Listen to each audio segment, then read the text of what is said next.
Well, good evening, and welcome to the webinar about the history of challenging the Israeli naval blockade of Gaza. My name is Ann Wright. I'm with the U.S. Boats to Gaza and the Gaza Freedom Flotilla Coalition, and I'll be the moderator today for the webinar. I'll give a brief introduction before turning the webinar over to our remarkable international activists for Palestine. You have just seen a 3-minute video of the Israeli attack on the ship Mavi Marmara. The video was taken by the film team of Iara Lee and Cultures of Resistance. A 1-hour documentary is available, which we hope you have watched before this seminar.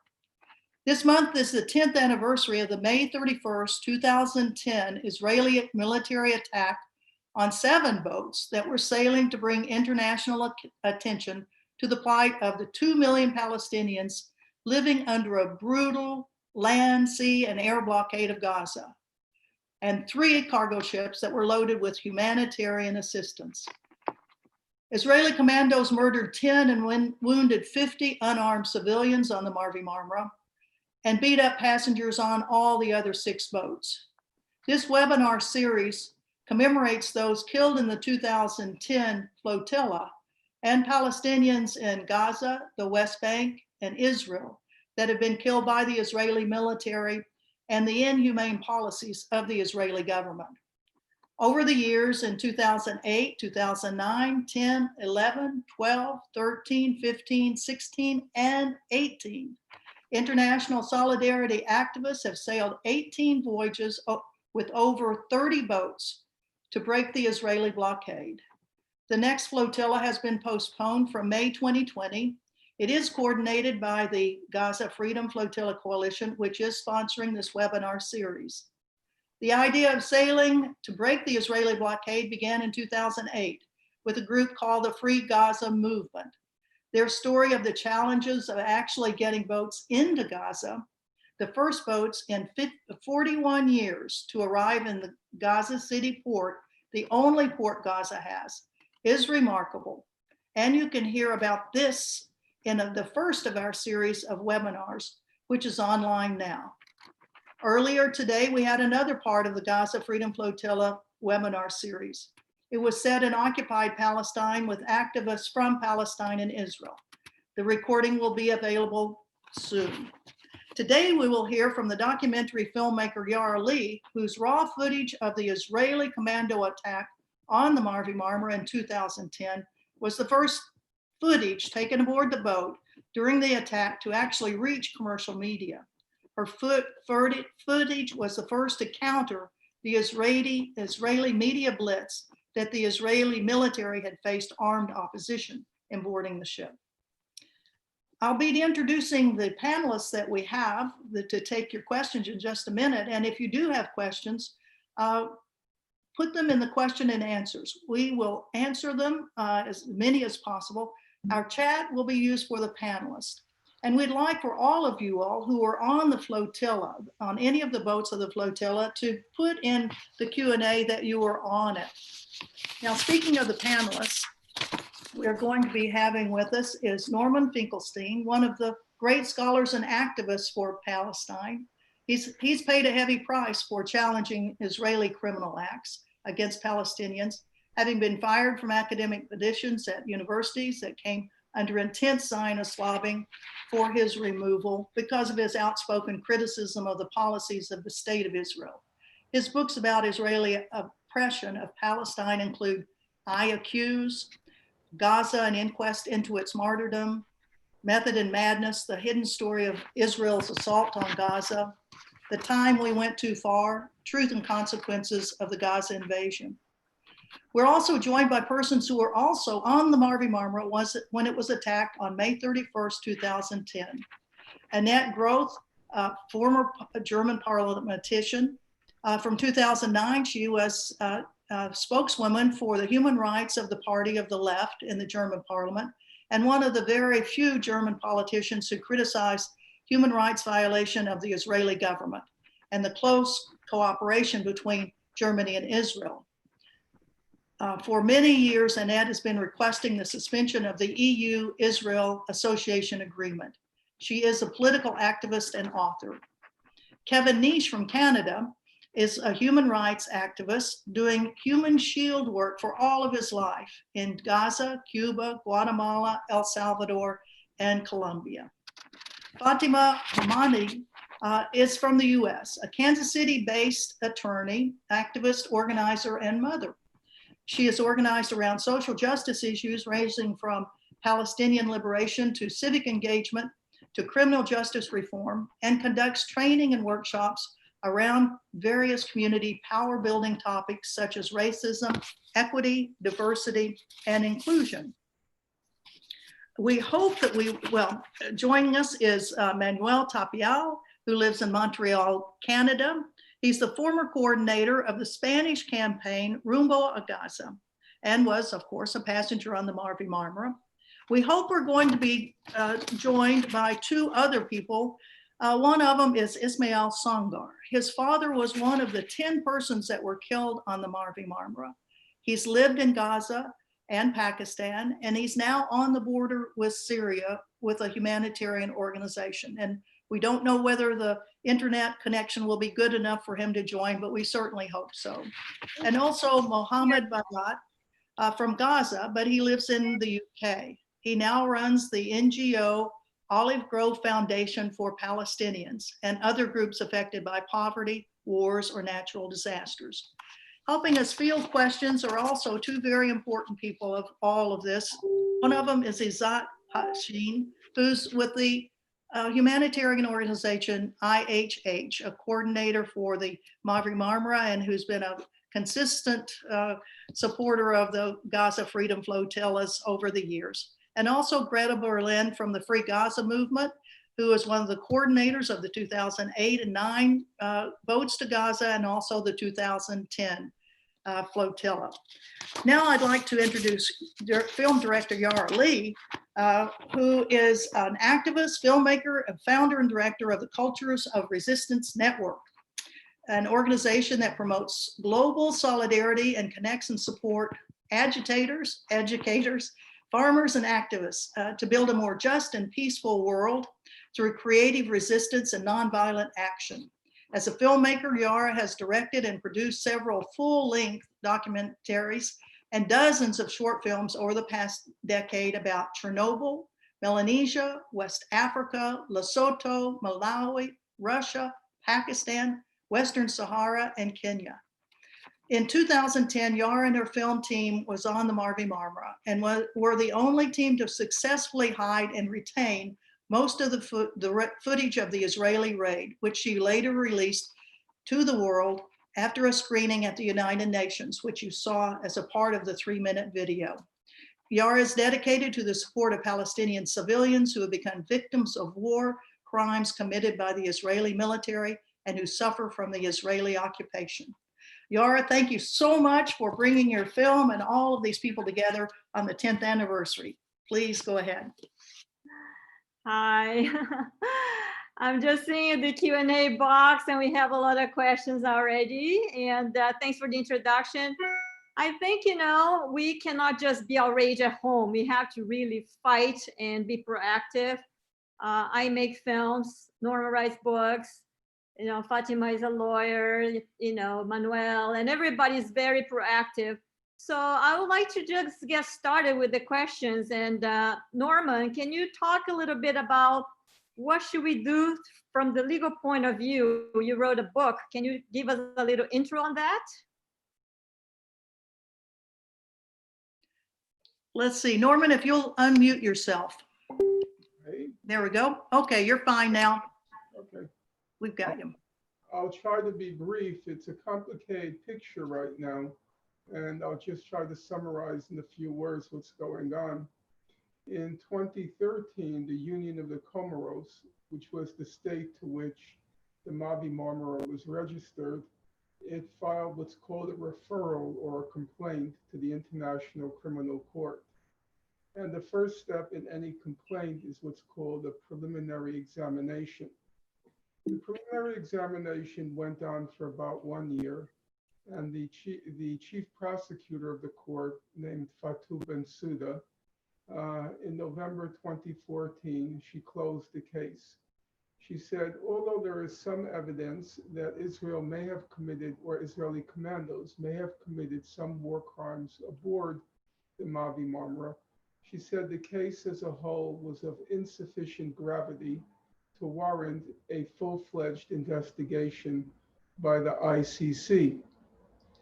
I can during questions and answers, but I can't right now go through all the details. The fact of the matter was that Fatou Bensouda's ruling was a sham, it was a disgrace. She misrepresented the evidence. She claimed that the humanitarian catastrophe in Gaza had nothing to do with what happened on the Mavi Marmara. She even said that the people on the Mavi Marmara weren't involved in the humanitarian mission. Her report was a disgrace. However, surprisingly, it evoked pushback within the court. There were several divisions within the ICC who were plainly unhappy with what Fatou Bensouda did. She then was forced to reopen the case, and she declared it closed a second time. She said there is no reason for her to reconsider her determination that the incident was of insufficient gravity. Quite extraordinarily, the pushback started again, and she was once again forced to reopen the case. So as of now, she declared the case closed 3 times. Twice she was forced to reopen it, and we're now at the 3rd time. The lawyers for the Union of the Comoros have appealed her 3rd decision to close the case, and it's right now pending what will happen. In the meantime, a 2nd referral was put to the International Criminal Court by the State of Palestine, not the Comoros, but a 2nd referral or complaint by the State of Palestine. And amazingly, it's almost a drama, a courtroom drama, and Iara Lee would be wise to make a documentary on it. Fatou Bensouda, the chief prosecutor, she switched sides. Now she's championing the Palestinian cause and saying that the ICC should open an investigation into Israeli crimes in Gaza and the West Bank. And now the pushback is coming from the other side. The pushback is now coming from the United States and Israel, and many international lawyers aligned with Israel, saying that the ICC has no jurisdiction over this case because the state of Palestine is not a state. And if it's not a state, the ICC cannot have jurisdiction. So right now, as we speak, the case is in the hands of what's called the pretrial chamber, and it has to decide whether or not the chief prosecutor, Fatou Bensouda, can go ahead with an investigation on the 2nd complaint by the state of Palestine. So to make a very long story short, on the 1st complaint regarding the Mavi Marmara and the Freedom Flotilla, it's now in its 3rd appeal stage. It's still pending.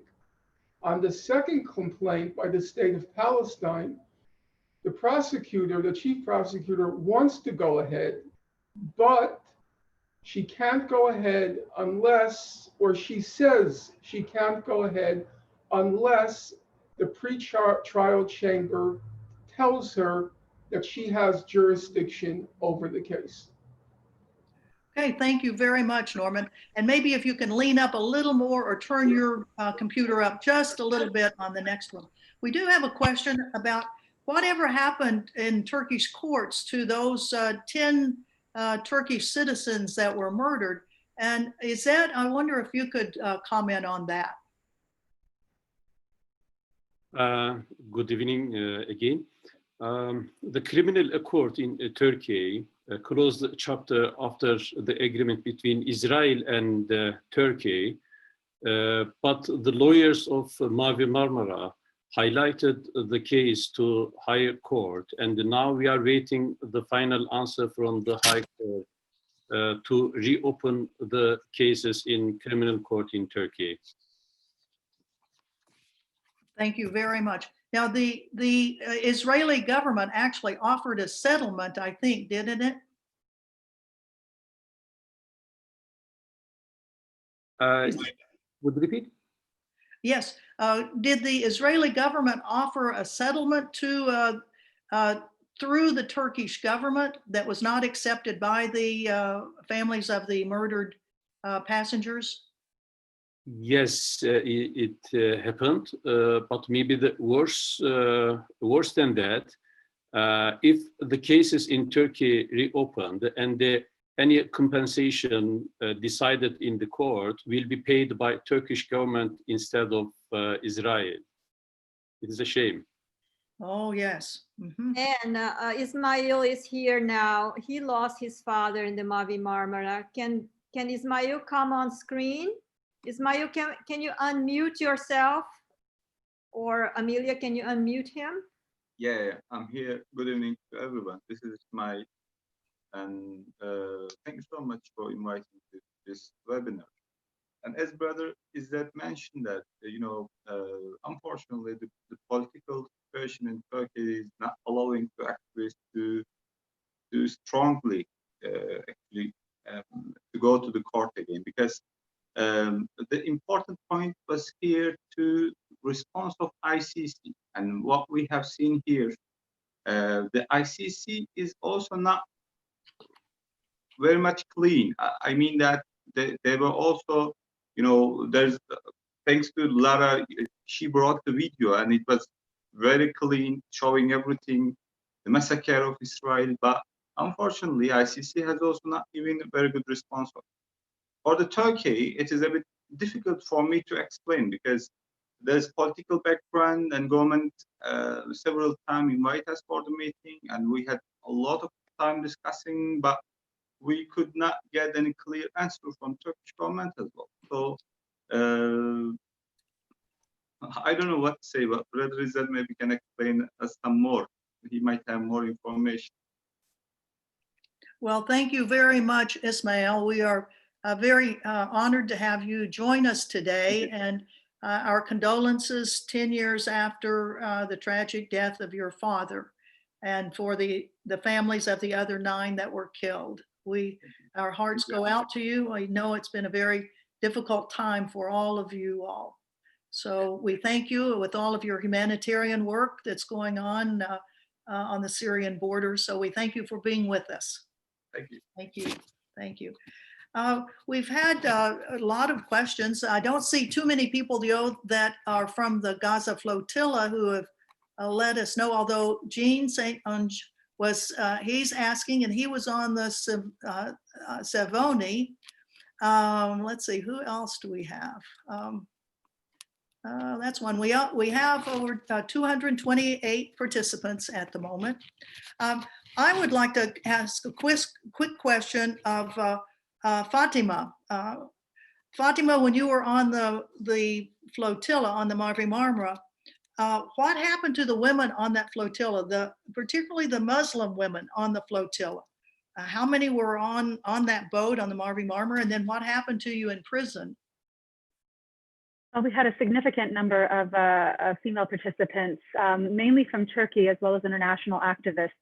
And at the start of the attack, most were ushered downstairs for their safety. Many were already downstairs, and as soon as life vests were distributed, they were asked to go downstairs.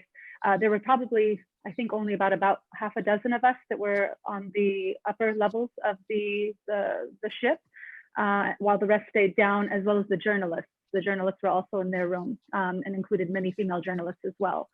In prison, we were, of course, separated by gender, put into our cells with 1 or 2 other cellmates, and basically, I think, observed by both female and male prison guards. There was a lot of interaction. We were definitely able to speak with one another, organize with one another, comfort and console one another. But at the end of the day, many were also very violently beaten up and had very physical assaults by the Israeli guards throughout their stay in the prison. Thank you. Just to remind everyone, there were a lot of people on that flotilla. There were a total of 700 12 people among the 7 boats of the flotilla. There were 561 that were aboard the Mavi Marmara, and they represented 34 countries. The largest number of people on board were from Turkey, 353. There were 28 from Britain, 32 from Algeria, 31 from Jordan, and the list goes on. On the other 6 ships of the flotilla, there were a total of 151. And people were beaten up on all of the boats of the flotilla during that time. I'd like to go to Annette Groth, our former German parliamentarian, and ask her, as a parliamentarian, were you given any special treatment by the Israelis?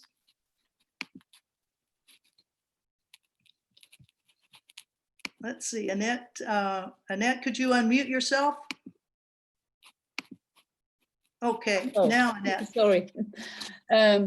Well, no, but they knew exactly whom we were. There was a leaflet, a small publication. I saw it was passed over with, the prominent passengers like Henning Mankell and Hanin Zoabi and other parliamentarians, among myself and my colleague. And strangely enough, this leaflet or publication disappeared. I've never seen it again after I came from the Mavi Marmara. When we were in Ashdod, then I went to the police and to these Israeli officials and requested that I want to talk to my embassy, because at that time nobody knew what was happening to us.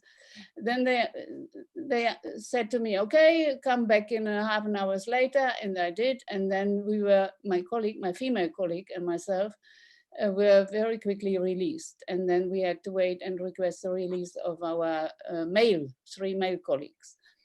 I mean, the behavior was not unified, let's say. There was one woman from the foreign ministry, and she was polite, and she handed me over also her phone, mobile, whereas others were very, very rude. So the brutal thing, what struck me and what I will never forget in my life is when I was sitting on the Mavi Marmara. I was very close to the stairs where they transported the injured people.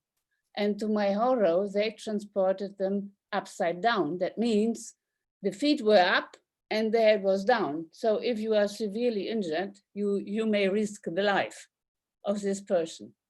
This I found utterly, really awful. Indeed, thank you.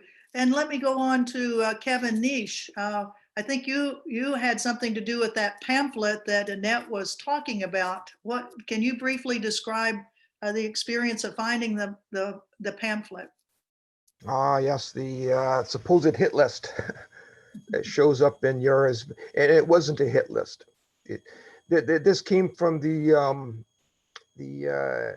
defenders captured the chief commando from the first wave of commandos that landed on the ship from the helicopter, and they stripped him of all his weapons, and his backpack was tossed into the corner, and I went through the backpack, and in the backpack there were 2 sets of plasticized leaflets, whatever, little booklets.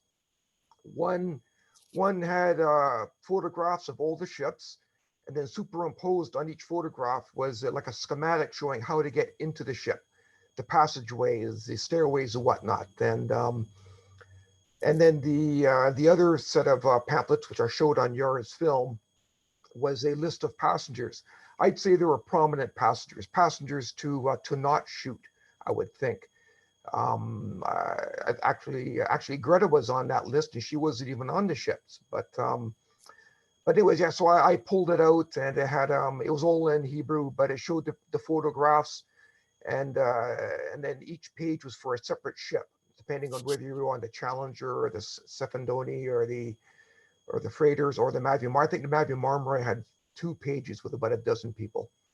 But yeah, And interestingly, the photograph, I think it was for Annette, because I passed I passed this leaflet to Annette after we surrendered, and it showed Annette with a lanyard around her neck, with a name plaque, and that lanyard, she didn't put that on until just before she stepped on board Challenger 1. So an Israeli spy was at the dock, standing with us just as we were about to step on board that ship, and took that picture. That picture went all the way back to Israel, and within 3 days it was back on the Mavi Marmara, and I got it and I showed it to Annette. So that shows you the capabilities, or whatever, their infiltration Indeed. of the system. Anyways, I've spoken enough. I think that answers your question, eh? Thank you very much. I know you've got lots to say about all these, and we'll be back with you. We've had another question about what happened to the passengers once they got out of the prison and then arrived at the airport. The questioner asked, was there really violence at the airport? Manu, could we ask you to address that? Yeah, well, it's like one of the things that I remember very, very tragic was that, it's like we were forced to sign a paper saying that we made some illegal actions in Israel when we were kidnapped in international waters and brought to the shore, to the Palestinian shore. So was really dramatic situation. I remember one of the officials that they jumped over me, they put me on the ground. It's like they tried to hit me on the face. I couldn't understand why. I couldn't understand where came from all that violence towards us, And I saw many people blooding, from their faces, from their head. I remember, for example, one guy from the US that was all the face covering in blood. Was very dramatic situation, and we couldn't understand. It's like they wanted us to sign a paper saying that we were committing illegal acts in Israel. So it was, and everyone that we were refusing to sign that papers, we were forced. It's like we were brought to a table. We were put our heads on the tables.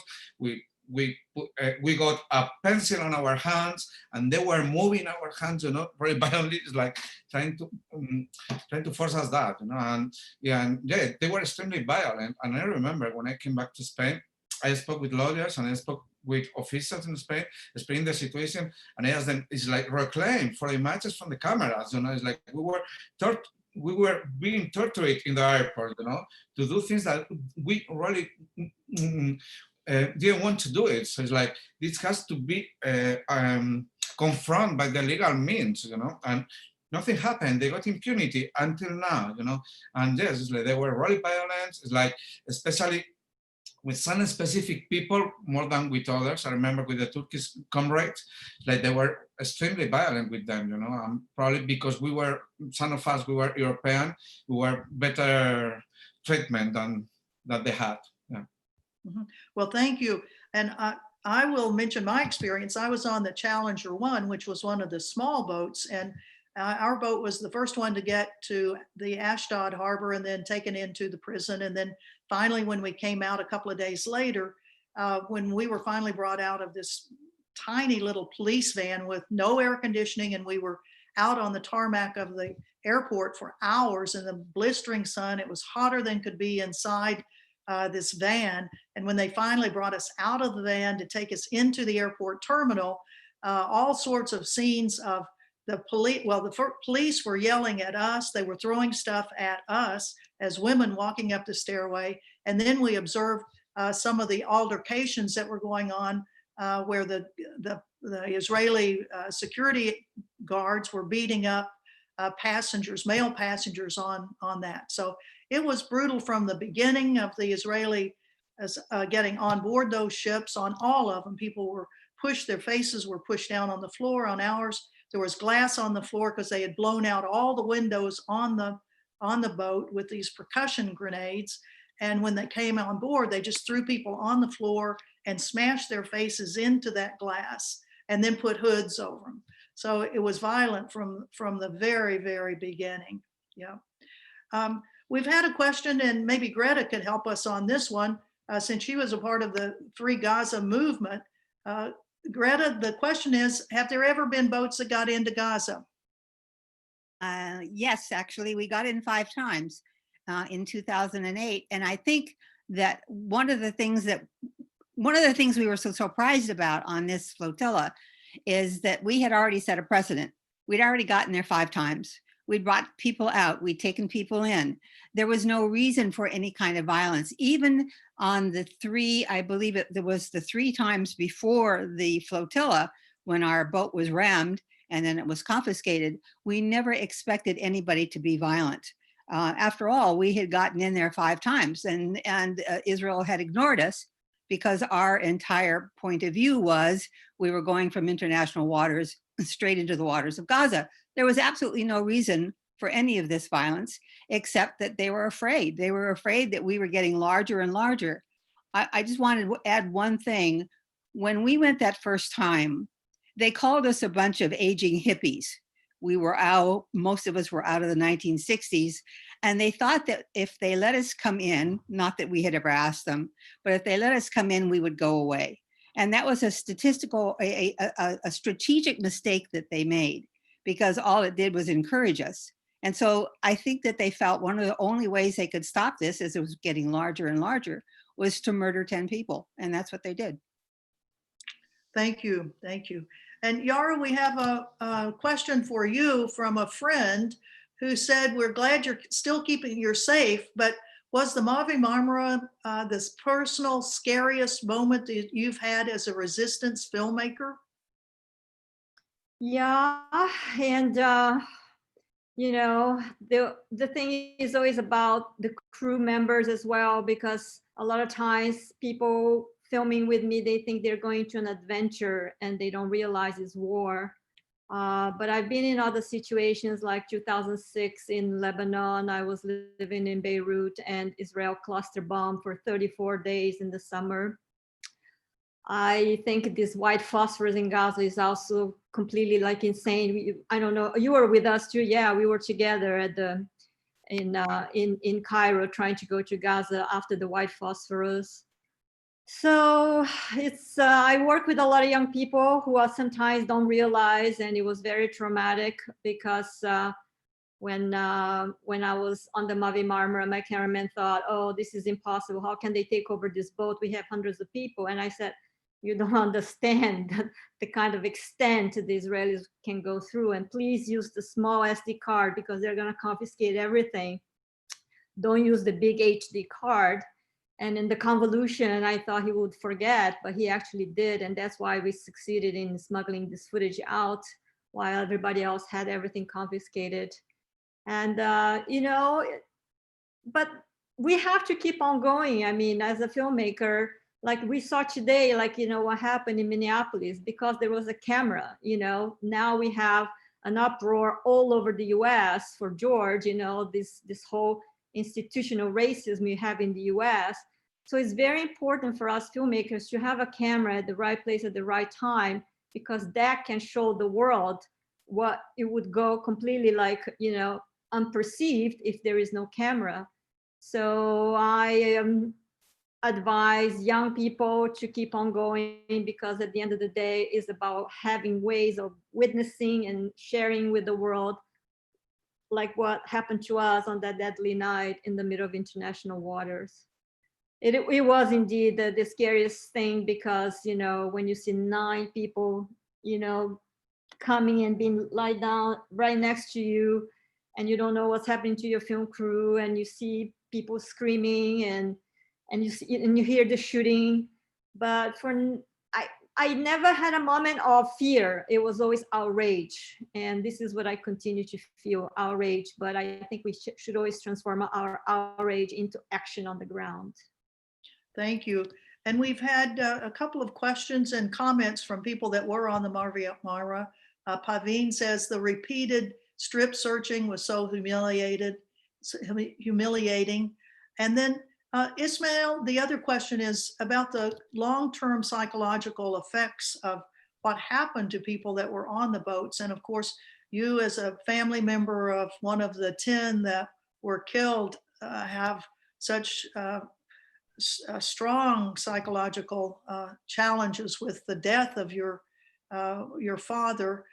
Could you comment on that and more broadly on what others on the flotilla suffered? Thank you. Thank you for the question. Just shortly, I can say, you know, it was not easy to handle actually this responsibility because, as you can see, all the, you know, the people who became Shahid or who murdered in the Mavi Marmara, they all above 35 to 40 years old. So it's mean that they all left a number of child or the family behind of them. So we have still good society with all the children of the those children of those 10 shaheeds. So Alhamdulillah, all of even me, I was just 19 years old and I was having 6 sisters during that time. Some of them just around 8 years or 10 years. But what I can say clearly, since 10 years, Alhamdulillah, thanks to all the brothers and sisters, members of the Mavi Marmara or the passengers of the Freedom Flotilla, they support us. Some of them regularly visited our home. Some of them send a lot of message, and we never feel alone. And it was, you know, just we lost our father, but we gained around 600 brothers or sisters. So it was the wonderful gain for us. But at the same time, you know, being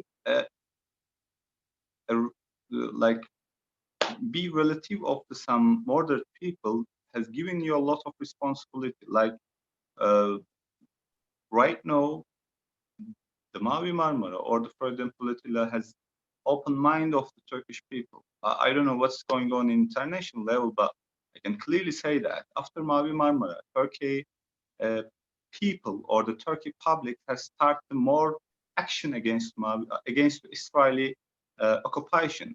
So a lot of donation has been gone for the Palestine, and a lot of protests has been organized for. So after Freedom Flotilla, and that was really good effect of the Freedom Flotilla. So some of you we met before face to face, like Lara, or that was Brother Kevin before we met with him.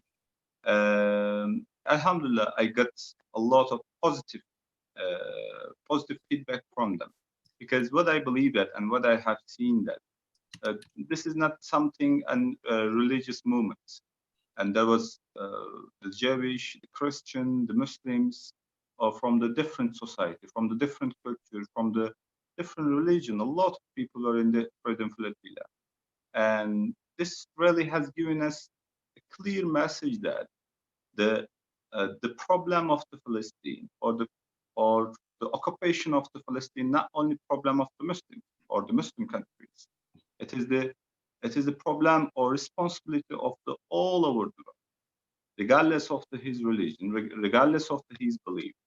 So we are thanking to God is giving us this much beautiful father, because he has teach us a lot of things after he passed. So thanks again. I don't want to say too much things. Thanks again for the organizer to giving us microphone to say a few things. Thank you. Well, thank you very much, Ismail. You are a very generous person, and to be learning from all of this through your father's passing is a real tribute to, well, first his dedication toward Palestine, and for you all as a family to move on and use his legacy. And I'd like to go to Azet, since Azet with IHH, IHH, sponsoring the Mavi Marmara and having so many people from Turkey on that ship. I know you all have been very active in keeping in touch with the families. Could you tell us about keeping in touch, and right now on the 10th anniversary, what are some of the activities that you have going on? And then we do have a question, what happened to the Mavi Marmara? And we'll unmute you just 1 second. Okay. Okay. Go ahead. In the beginning of this year, we declared this year as a year of the Mavi Marmara. So our activities started not a few weeks back, but since the beginning of this year. And it will continue until the end of this year. Maybe there will be an international conference in November in Istanbul, and you will be invited to this conference. We have a lot of webinars, online programs. Many took place last week, and coming days also will continue. We have big event tomorrow evening. We expect 100,000 participants will attend this event. This is our expectations. I hope it will be even more than that. And tonight, in addition to many TV show programs and the social media programs, we have a social media TT awareness program. I hope you will also support the messages on Twitter and the other social media channels as well.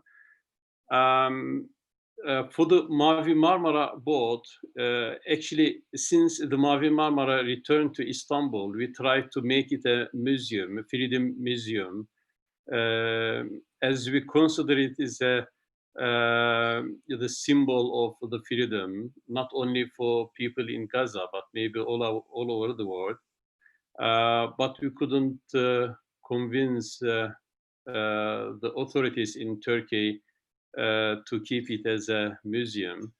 So after keeping Mavi Marmara almost 7-8 years, we had to sell it because we couldn't set sailing again with the Mavi Marmara in coming years, and we couldn't make it a museum, and we had to sell it. But we use all the money came from Mavi Marmara for the humanitarian projects in Gaza. As IHH, in addition to human rights activities, we have a lot of projects in Gaza, and we almost weekly or monthly supporting people in Gaza.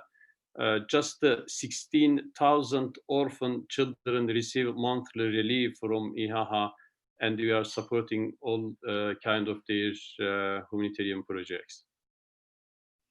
Well, thank you very much for the rundown. We really are always impressed with what IHH is doing for Gaza and for people all over the world, actually. Your massive international program is something that we all should aspire to helping with. Thank you. And we have a question for Norman. As activists, and particularly you who've been a writer and speaker also with human rights and the occupation of Palestine, do you say that any time that Israel will stop, will Israel stop doing this, or what do you think about what the struggle is at this stage? Well, Israel is in a very strong position. And could you speak up, please? Yes. Mm-hmm. Israel is in a very strong position now with total backing by the Trump administration, and the Europeans don't seem prepared to interfere with US-Israeli plans for the Palestinians. On the other side, the Palestinians in the West Bank have not been resisting in any manifest way the plans of the Israelis and the Americans. So it's a grim moment, but there is an opportunity now, I think, at the International Criminal Court, because ironically, because of the chief prosecutor, Fatou Bensouda's whitewash of Israel in the Mavi Marmara case, she's now feeling the moral pressure to perform better in the new case, the one bearing on Gaza and the settlements in the West Bank. There is possibility that enough pressure can be exerted on her that she will move forward with an investigation. But there's no doubt, and I'm sure everybody here knows, these decisions made by courts are highly political. And unless pressure is exerted on her from, so to speak, our side, at some point she will drop the case. How she will drop the case, there are many possibilities along the way, many excuses she can use to drop the case. So if you think the ICC potential prosecution of Israel is worth investing your energies, I would say there are possibilities that she might actually be forced to investigate Israel and then to indict Israel for war crimes, crimes against humanity, and so forth. Thank you very much. I'll mention that a delegation of us from the Freedom Flotilla Coalition were at the International Criminal Court in November of 2019. We were there with a group of international activists to have a rally to put pressure to the extent that protests and rallies can on the ICC, particularly to say to them it's time to make a decision on this, that you can't just be, well, the decision, the appellate courts have been telling the prosecutor, you've got to go ahead with this, as you mentioned, Norman. So it's going to be interesting. She only has 1 year left in her term, and we'll see what happens in that last year. We have a question for Fatima. Can you please talk about the intersectionality and of solidarity, the eruption of violence from police states, military governments, here in the United States just this week in Minneapolis with George Floyd being killed by police and using a tactic very similar to what is used by Israelis on Palestinians. Can you talk about that, and also the persecution of Palestinian solidarity activists in the US and around the world? Yes, of course. So I think that there's been a major shift, especially here in the United States, in organizing. Though there's obviously still organizing within community structures, there's also been a shift towards intersectionality in the sense that issues are being brought to the forefront, issues of justice, freedom, liberation, decriminalization, demilitarization, and those issues are being focused on by multiple community groups and multiple organizations and multiple groups of people. And what that does is it really creates an opportunity for us to stand together in solidarity with one another as we push forward to, hopefully make change that would be much greater than what we could do on our own. In the United States, Palestinian activism has been severely limited in the last couple of years. And I really see that shift having happened since the flotilla. Like, I think the flotilla really did shift American politics, especially in this particular regard, post 2010, 2008, 2010. There was a surge in 2008 with the success of some of the Viva Palestina convoys, with the Free Gaza movement, Cafe Intifada in Chicago, other such efforts. And then seeing the success of, which, of course it was a tragedy, but also the success of the 2010 and bringing international awareness to the blockade of Gaza and to the situation in occupied Palestine. There was a heightened response at the, especially governmental level in the United States, to then suppress Palestinian activists. So we need one another. We need each other in every movement. There is a very direct correlation between the suppression and oppression of Black folks in the United States and the suppression and oppression of Palestinian folks in occupied Palestine. There are direct connections across the board of capitalism, colonialism, the very pervasive violence that is brought about by both military and police states upon communities of color, poor communities, anti-capitalist communities, and communities that experience oppression on a daily basis. It is only, I think, through real, true solidarity work, really true solidarity work, meaning that we step back, we allow for the people who are most capable to take the lead, i.e. the Palestinians take the lead of their Palestinian liberation movement and we support them. Black folks take the lead in the Black liberation movement and we support them. And if we do this and we do it effectively, organizing with one another with true intention to see justice and liberation, that we will be the most successful. Thank you. Can you speak just briefly about the number of states in the US that have passed state legislative action saying it's essentially illegal to criticize the state of Israel, and also the persecution of student activist groups? I actually am unsure of to date the exact number of states, because there are some that are pending in the state courts right now. Everything is slowed down, of course, with COVID-19, but I know that there are at least 7 or 8 states that have criminalized Palestinian solidarity at its most basic level, especially by making a connection between anti-Semitism and criticism of Israel. 2 things that are completely separate and should not be conflated to, with one another. So in that regard, the student groups on student campuses in particular, who are working towards BDS in a very significant and very effective way, have been stopped in their tracks and or suppressed and criminalized, as well as individual community groups. Unfortunately, again, Black and Brown communities in the United States, especially under this administration, have been the ones to suffer the most in terms of organizing. And I think we'll see that continue for the next couple of years unless we see a drastic change in administration. Thank you. And Annette, maybe we could ask you to comment on the same thing, since speaking on criticism in Israel, probably in Germany, is one of the toughest places. Very true. We are all being labeled and called as anti-Semites and conspiracy theorists and, criminalized, just what Fatima had said.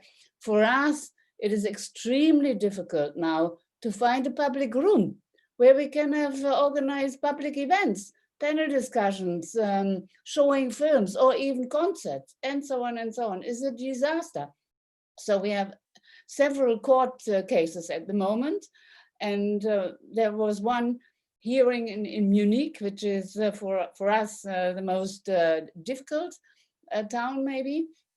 And there was hardly any rooms left, for public events. So, and there were some people disputed that the city, the major, cannot prohibit, even discussions on BDS. I mean, not to talk about but even discussions. So, and it seems that the court, will judge that it is against the freedom of expression, which is our fundamental right. So we see what will happen, but this looks very positive, and there were other similar court cases. But anyhow, it is extremely difficult. Therefore, students, journalists, professors, not to talk about politicians, they keep more or less quiet about the issue, Palestine and Israel, and do not dare, unfortunately, to openly criticize massive human rights violations taking place in Israel, Palestine every day. Yeah. So, and this is what I always, try to convince friends. Yeah, we have to speak up and do not shy away. And because this is, I mean, we don't face any severe punishment or what. Yeah. But of course, I mean, this is then for people who are still, in work or are looking for jobs. If you are labeled as anti-Semite in Germany, that's it. Yeah, then you are a criminal. So it is difficult, but many people I know are also a little bit coward, I must say. Thank you. And I'm sure the same is probably a challenge in Canada. Kevin, would you like to speak on what happens in Canada when you criticize the state of Israel?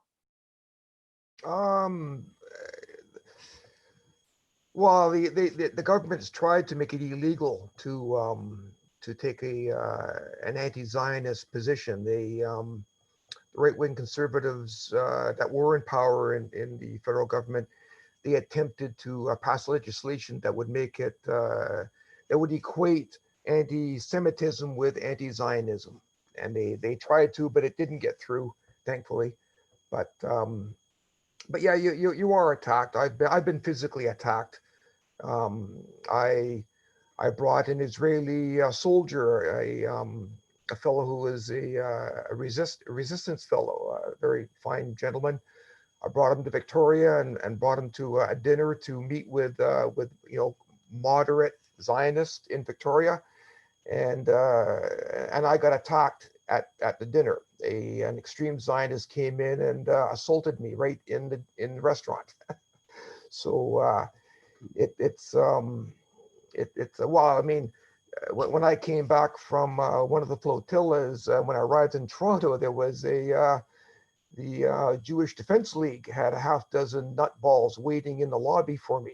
Thankfully, David Heap and some other friends were there to protect me, but these people are violent, very violent, and extremist. And it's and if you're a Jewish person who is anti-Zionist, you're ostracized and you're physically assaulted. It's very dangerous, and these people are very brave to take the positions they do. As you saw with Judge Goldstone during the UN investigations, he suffered enormous pressure and had to recant his position because of the Zionist pressure against him. Anyways, once again, I've talked too much. Thank you. Well, you have a lot to say, that's for sure. Manu, also being in Canada, being a Canadian now, I understand that the seat in the UN Security Council that Canada's opting for has a lot of citizen activism against it. Could you explain that? Well, I'm not very into that, but what I read, I can say is like there are not many people happy with that position, because Canada historically has been really supportive with Israel, but not only, also with Saudi Arabia. There is a big campaign here in this country against selling weapons to Saudi Arabia about the war in Yemen. And also all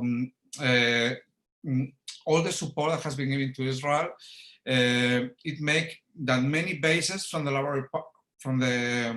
Labour Party, they are not really supported about that. You know, it's like they prefer to see other countries like Norway or Sweden or just taking that position, so they could find more balance in the Security Council related to the conflicts that are in the world.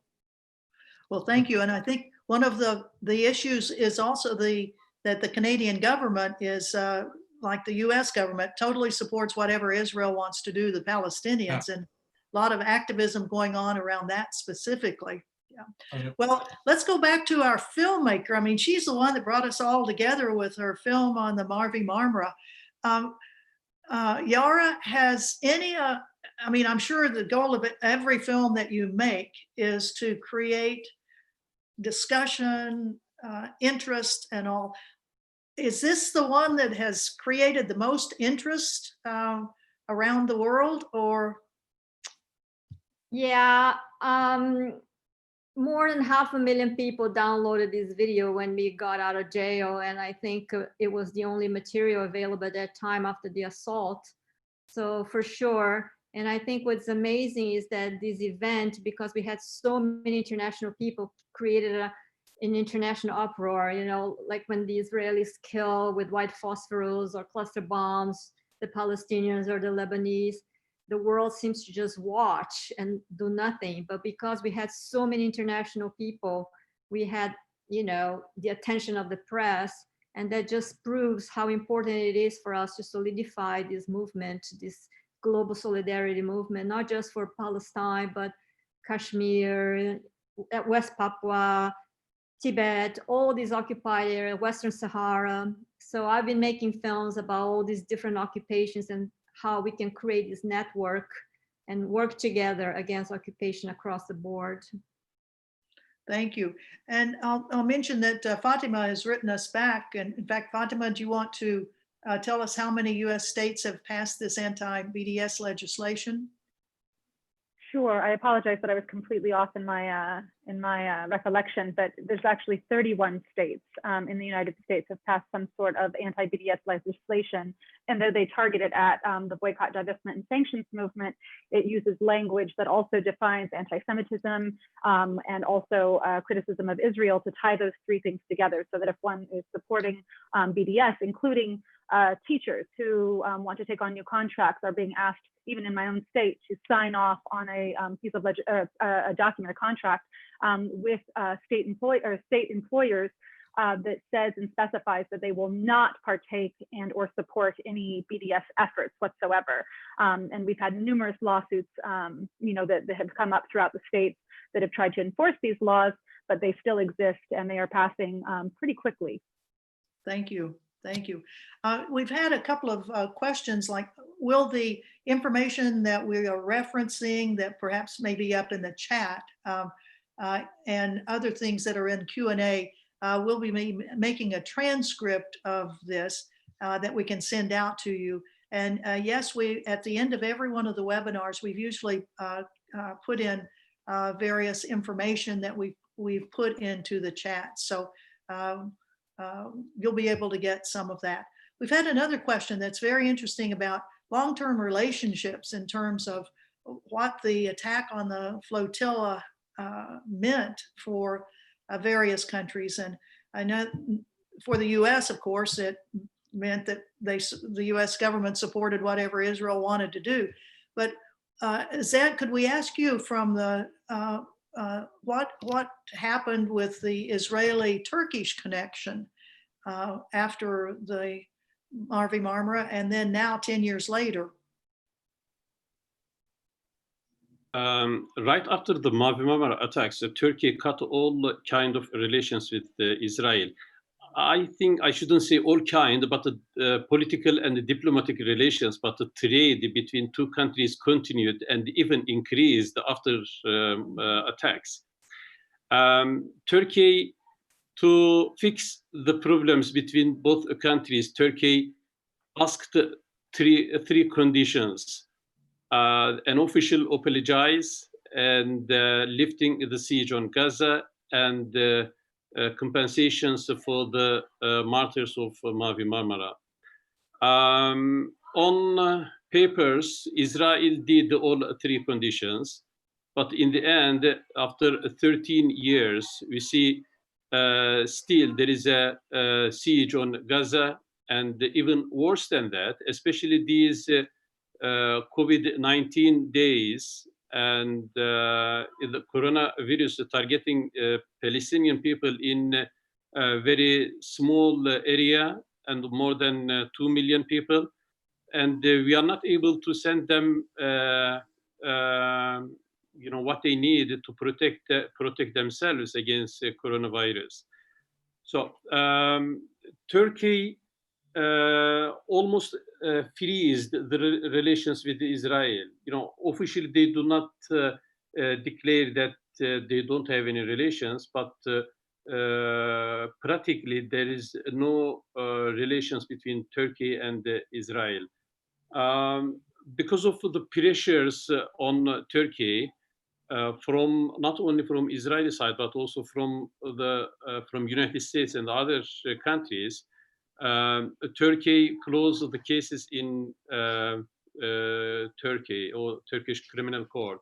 It was, I think, the biggest challenging for the Mavi Marmara mission we faced in Turkey, and we still have hope to reopen the cases in Turkey.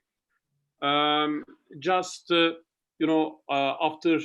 maybe 10 years, an Israeli aircraft came to Turkey last week to receive some medical equipments for corona. This is another sign that they are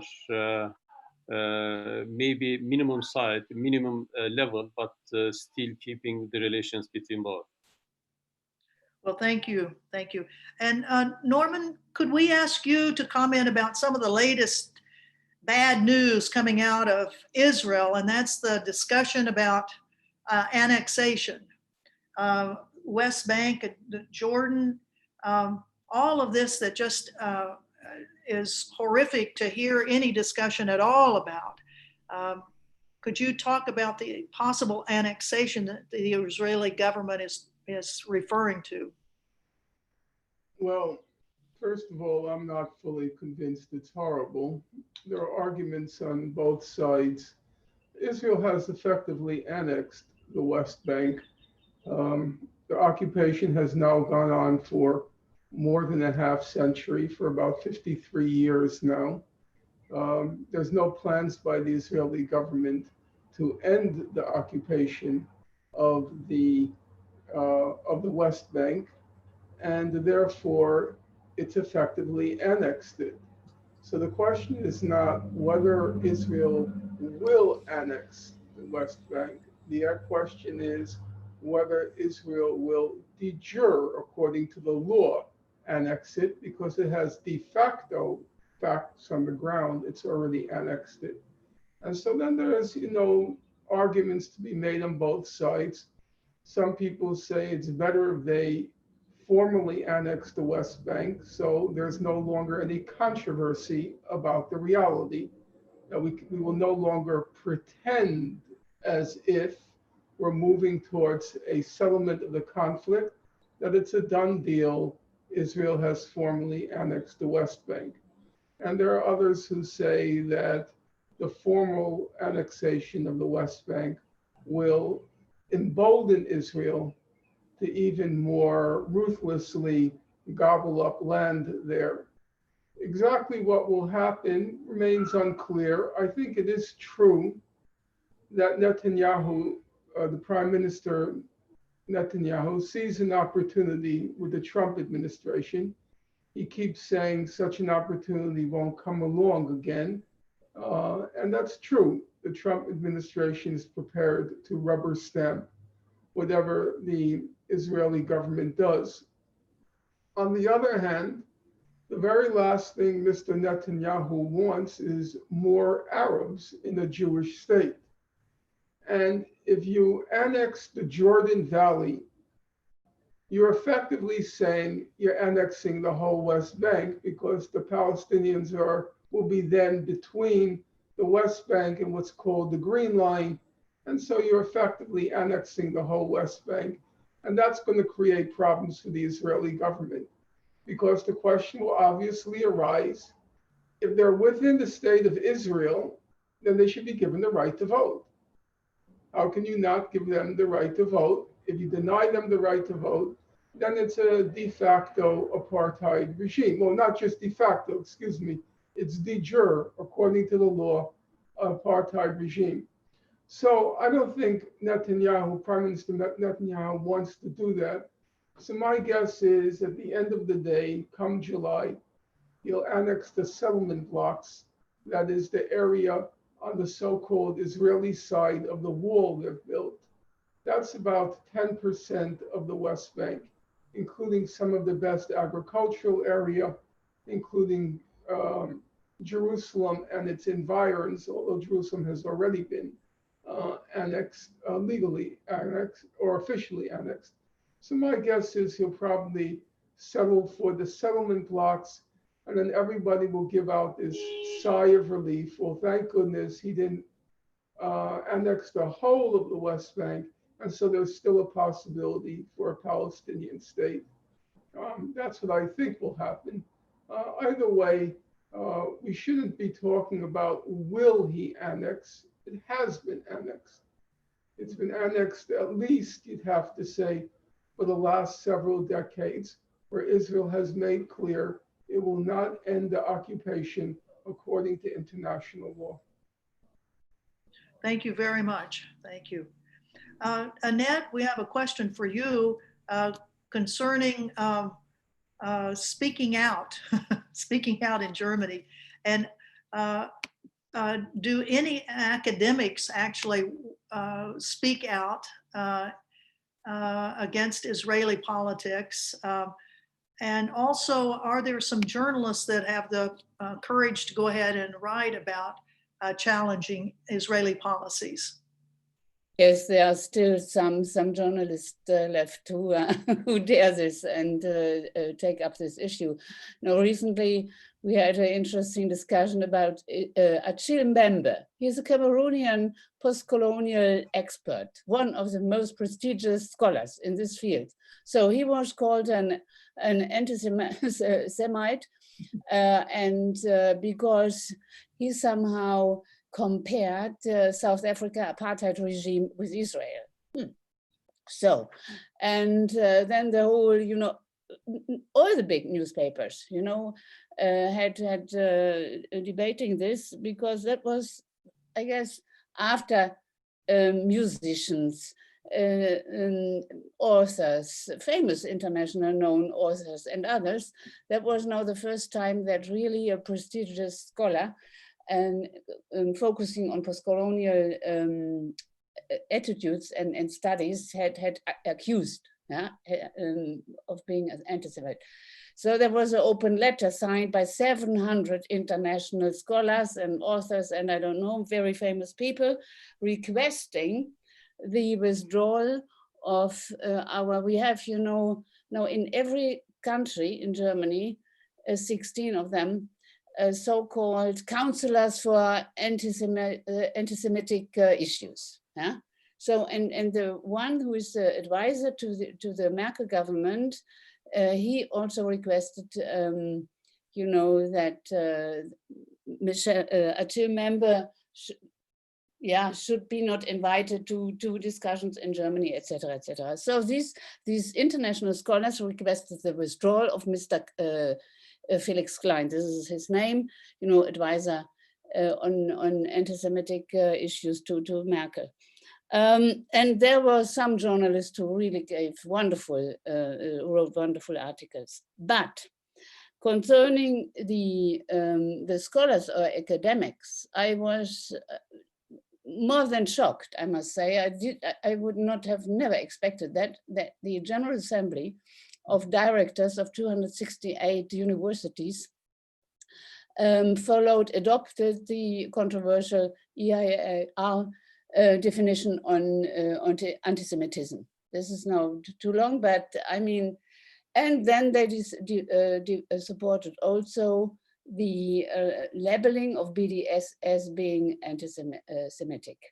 Yeah, so that means whenever you are now a scholar in a German university and you criticize Israel's occupation regime, then you may end up as being labeled as anti-Semitic, and you may even lose your job if you have not a good status.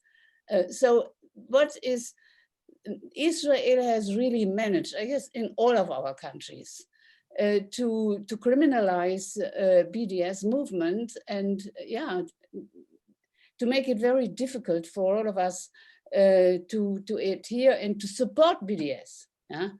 And there is one wonderful book written by 2 Israeli filmmakers. Unfortunately, I guess it's only in French and in German, not in English.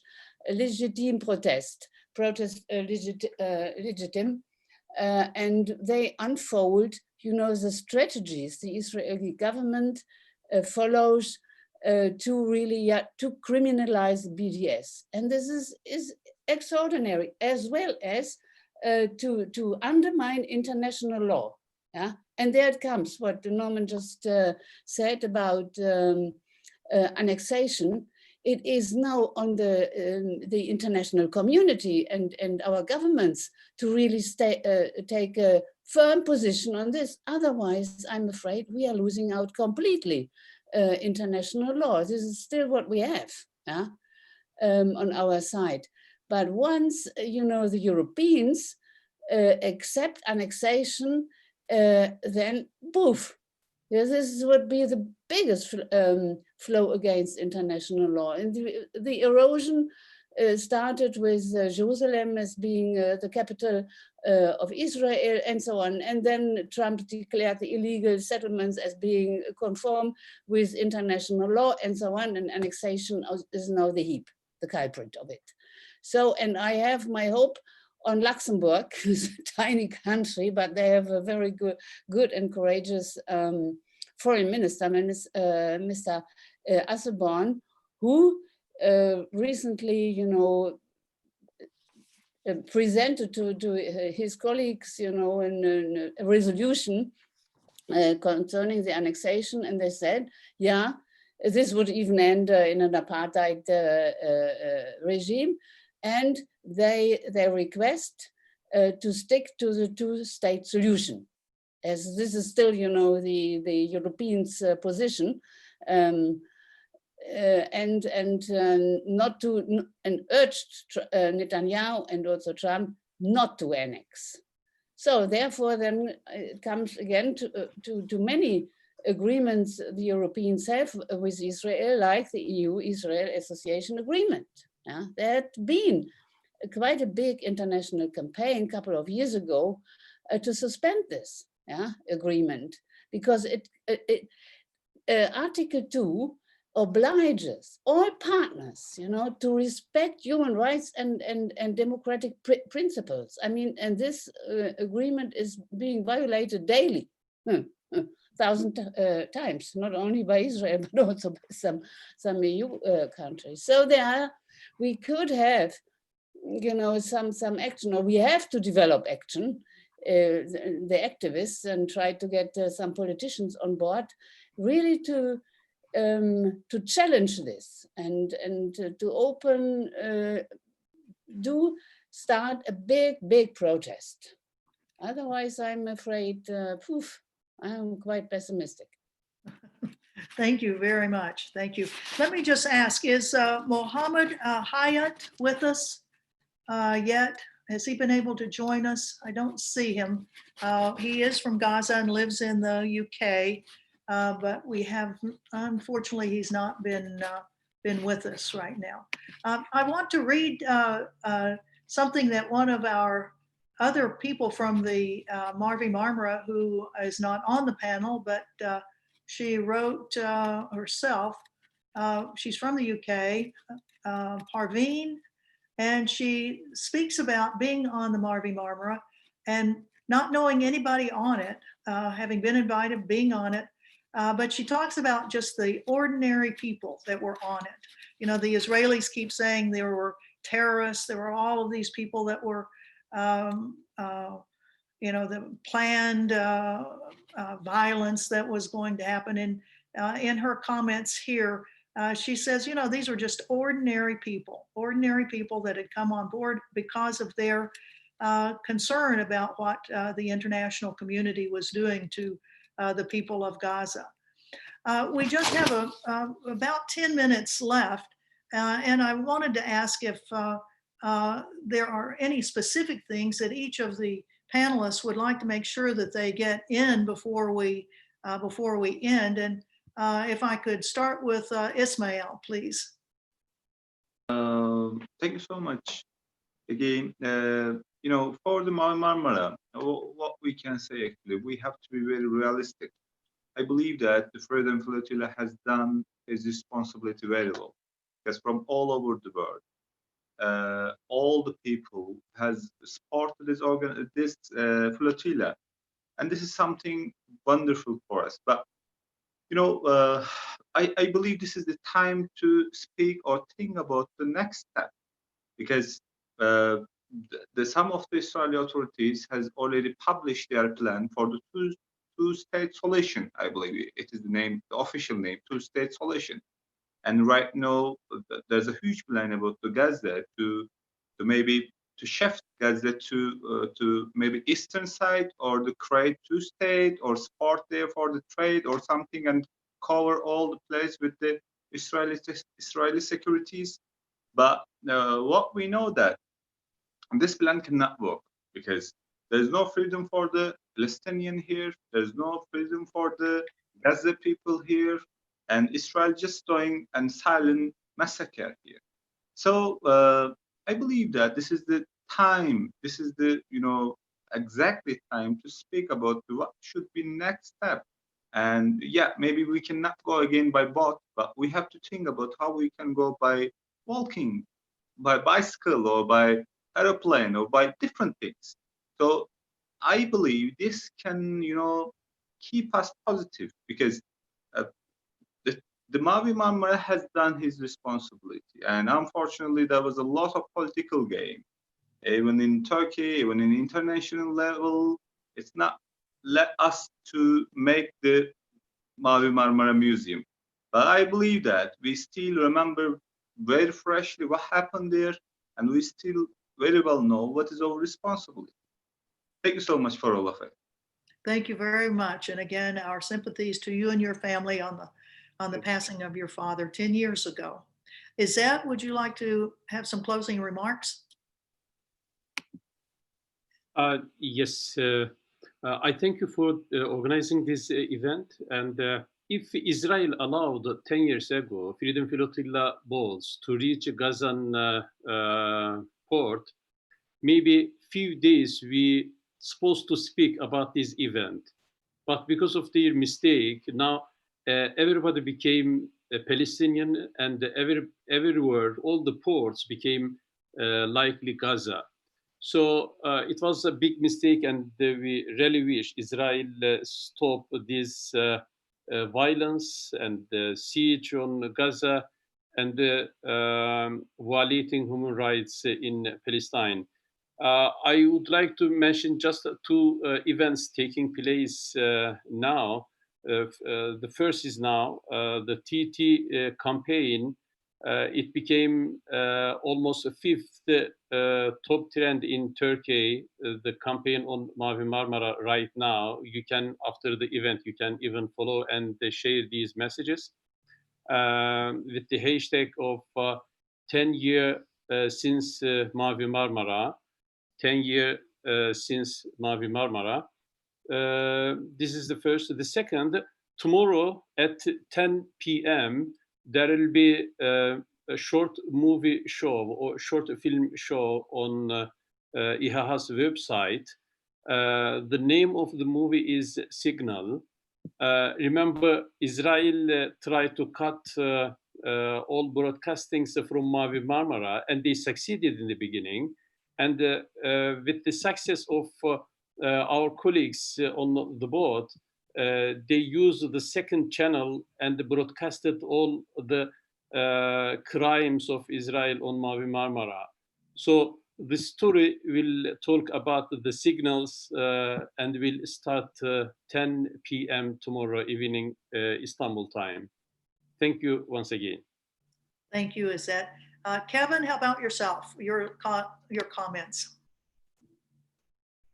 Better unmute. Well, my comments.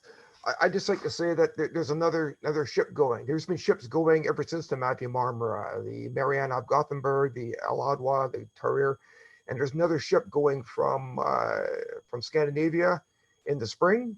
It should have been going right now. I should have been the engineer on board right now on the way to Gaza, but the virus got in the way. But there is another ship going, and hopefully we can all support it, and we're going to get there. And at the very least, we're going to piss off the Israelis. It was wonderful to be treated somewhat like a Palestinian by the Israelis, even if just for a short while, to see the whites of their eyes and see the how enraged they were having to deal with me and all the other people in the Mavi, on the Tarir, on the El Adwa, and the Marianne, Gothenburg. So it's what better than to know that the enemy is mad at you? Because when the enemy is mad at you, then you know you're on the right track. Thank you. Thank you very much. And yes, you're right. The 2020 Gaza Freedom Flotilla is postponed, and we don't have a specific date, as Kevin alluded to, but rest assured we will sail until Gaza and Palestine is free. Manu, how about you? Your comments on how the importance of the Mavi Marmara in your life. Well, it's like it changed my life. I was working in a very small NGO in the south of Madrid. At that time, I was working in there for a decade, working with Palestinian refugees.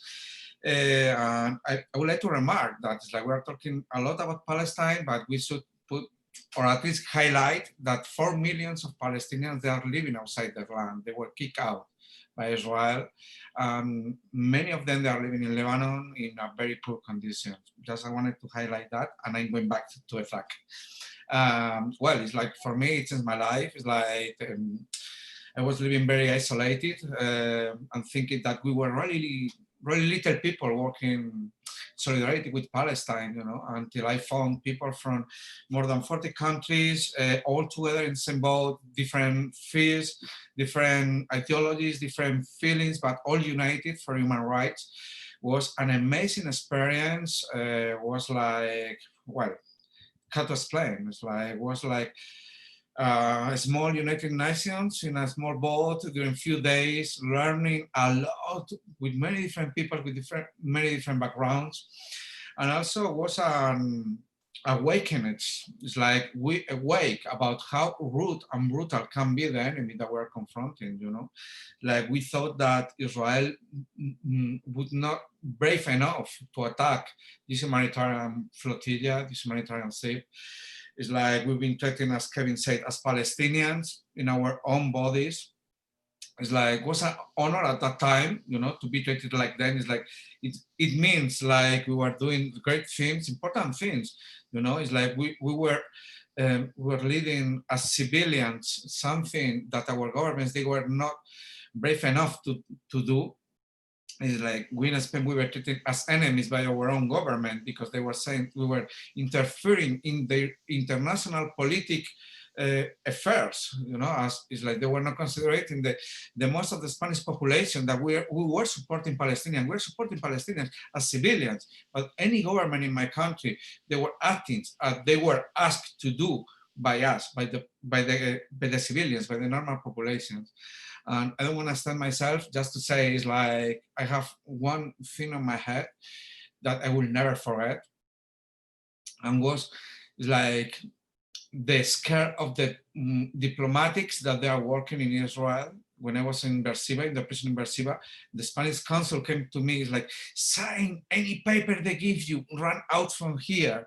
Israel is not a normal country. So sign whatever they tell you and move out from here. And I was telling to him, it's like, how you telling me, you know, that you are the people who are representing me here in front of these criminals, that they have to do whatever they say, that you have to defend me, ask to my government to defend me, you know. It's like they cannot live under the impunity. So that means that doesn't matter where we are right now, in which country, which position on the life, it's like we should stand up and fight against the impunity. And I really think the flotillas has to continue going on, but not only the flotillas, any movement from the roots in any country, they have to stand up, you know, against the impunity or our government. Doesn't matter if it's United States, doesn't matter if it's Canada, doesn't matter if it's Israel. We have to stand up and keep going. And really nice to meet you all. It's like you are excited too. Great to see you, and we miss your father, who is also a great Palestinian activist. Yes. Fatima, how about your reflections on how the importance of the flotilla to you in your life? Well, it certainly was a life-changing event, and I actually wish with all of my heart that I could go back to 2010 and be in the same space, the same environment with all of these incredible individuals, with the hope of getting back into Gaza. That is something that, for me, at this point in my life, I don't know that I'll ever be able to see Gaza in person again until my children are grown, and hopefully they can come with me. But I take heart in the fact that we have such strong, wonderful Palestinian communities everywhere that we live, ones that we can support directly, that we can be allies to, that we can be organizers with, sit at their tables and help them achieve their goals of liberation moving forward. I know that the flotilla kind of, I think, shot us all into notoriety in a way that maybe we didn't expect, but we should be able to use that privilege and that space to really make, I hope, lasting change in the future. Thank you so much. And Annette, your comments of the importance of the Mavi Marmara and flotilla experience. Well, as I have never been to Palestine, nor to Gaza, nor in Israel, I hope that one day I will be able enter and to visit all the friends I have via writing, via email, and communicating. And I hope that also the German government finally one day will also resume its responsibility and stick to international law and criticize wherever human rights violations are happening. It is a crime and we should not tolerate it. This is it, what my big wish. Thank you. And Greta, as one of the co-founders of the very first boats that got into Gaza, what are your comments on the importance of all these flotillas? Well, first of all, I love the idea that it is continuing no matter what. And the other thing I wanted to just tell everybody, because I feel as though I know all of you, even though I wasn't on board, is there are 4 women that were sitting in the media office in Cyprus at 4:30 in the morning on the day that you were attacked.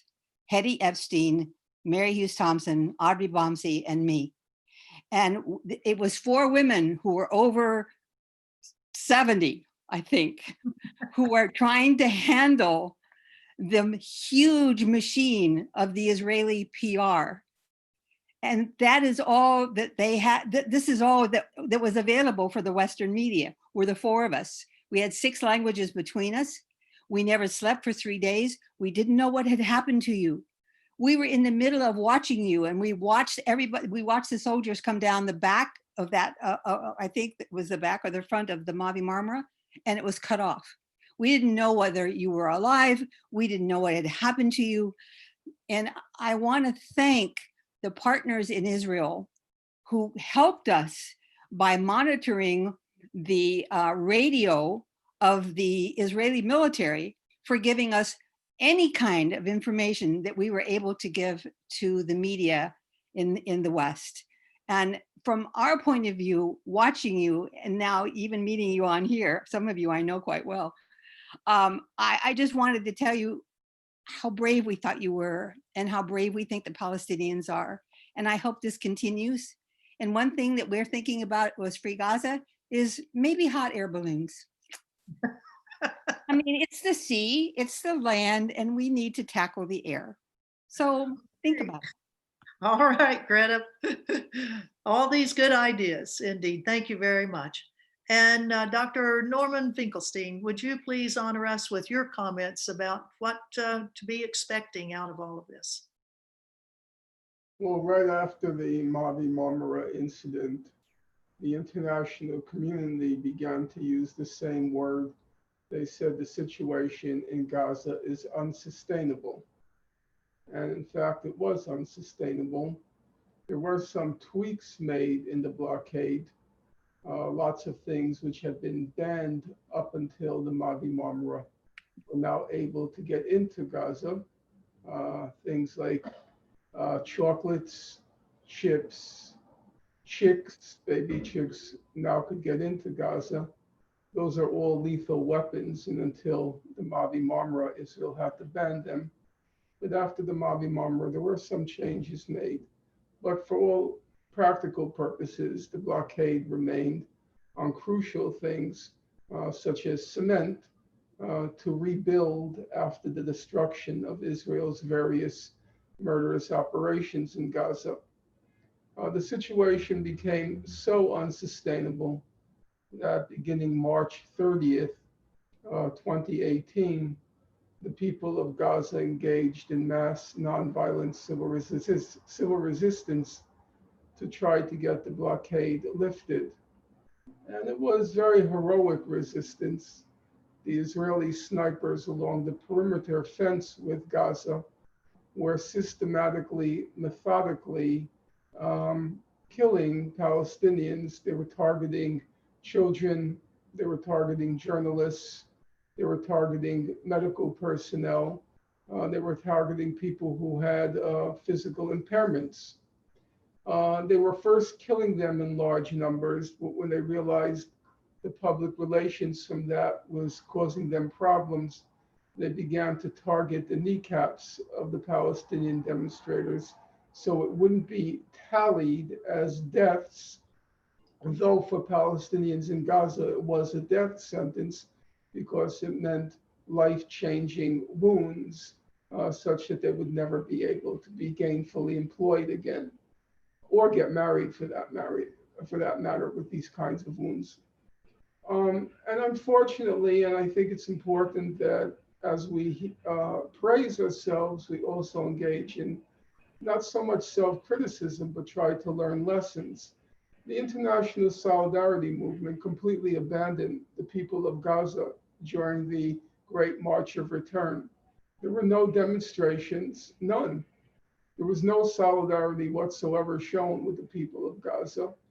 They were left to their own devices.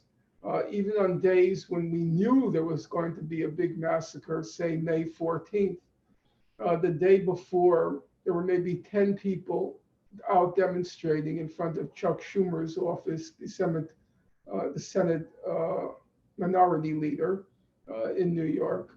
And the Gaza Freedom March, which was really heroic. Really, when you're on the social media, everybody's always talking about when is there going to be the next intifada, the third intifada, the third intifada. Well, guess what? It happened. Mass nonviolent civil resistance in Gaza. And when it happened, it was completely ignored, not just by the mainstream media, but by the solidarity movement. And it failed. And it was a huge disappointment, I think, for the people of Gaza. And so I think the lesson to be learned was that moving forward to the future, there have to be ways in which I think it's correct to say a people who is resisting occupation, they should be the ones to take the lead.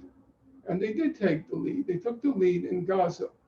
And I think it's important for the international community, solidarity movement, when they do take those initiatives, when they do risk their lives, when they really literally are dropping like flies in Gaza, that we have an obligation to support them at the moment when they need support. Well, thank you very much. It's a very telling comment, and we can never do enough in solidarity for what all the people of Palestine are doing to try to bring to the world's attention what's going on. Thank you, Norman. Last but certainly not least, and the lady that's brought us together for all of this, Iara Lee, as a documentarian and behind the scenes. I apologize. I think you've been way too much behind the scenes on this, the own presentation of your own movie. We thank you so much, and please give us your view of how this has impacted your life. Well, all I want is to bring new people to the movement and encourage people to use their skills. If they are graphic designers, make posters, if they're musicians, write songs, if they are filmmakers, shoot movies. And it means a lot, because the few times I was able to enter Gaza, people were crying in emotion, and they were like so happy to feel not isolated. So every gesture means a lot, and I encourage everybody to please do what they can within their limitations, because this is the only way we are gonna make more baby steps forward. And thank you all, and I hope we'll continue the solidarity movement. We certainly will, and we thank you so much for your bravery of your team that put filmed this, the Israeli attack on the Mavi Marmara, and you're getting it around the world. More films will be shown as a part of this series, and Iara and I both wanted to make sure that we recognize that tomorrow night, not only are all of those events going on with IHH in Turkey, but we will be having a webinar that's timed primarily for our Pacific and Asia friends, but it will be Truth Lost at Sea. We'll be showing that tomorrow, and you can find that on a link on freedomflotilla.org, and of course on Cultures of Resistance, which is the wonderful team that Iara has put together, and who have been the people behind the scenes with this webinar. We want to thank you all very much for tuning in for one more event to commemorate the horrific deaths of 10 people and the wounding of over 50 on the Gaza Freedom Flotilla in 2010. Iara, would you like to say one more comment or two? No, we can wrap it up. And I was able to make a short film about the fishermen in Gaza. I'm now working with a lot of different organizations. So even if you have to take that tunnel, try to go to Gaza and see firsthand what's going on and join the Freedom Coalition, because you guys are long-term on it. And, you know, let's just hope more young people will get motivated to be part of the movement. Indeed, and we shall sail the Gaza Freedom Flotilla until Gaza is free. So thank you all very, very much. We've had a wonderful group of people with us today on both this webinar and on Facebook. We thank you very much and continue your solidarity with the people of Palestine. Thank you so much. Thank you. Thank you all for having us. Thank you very much.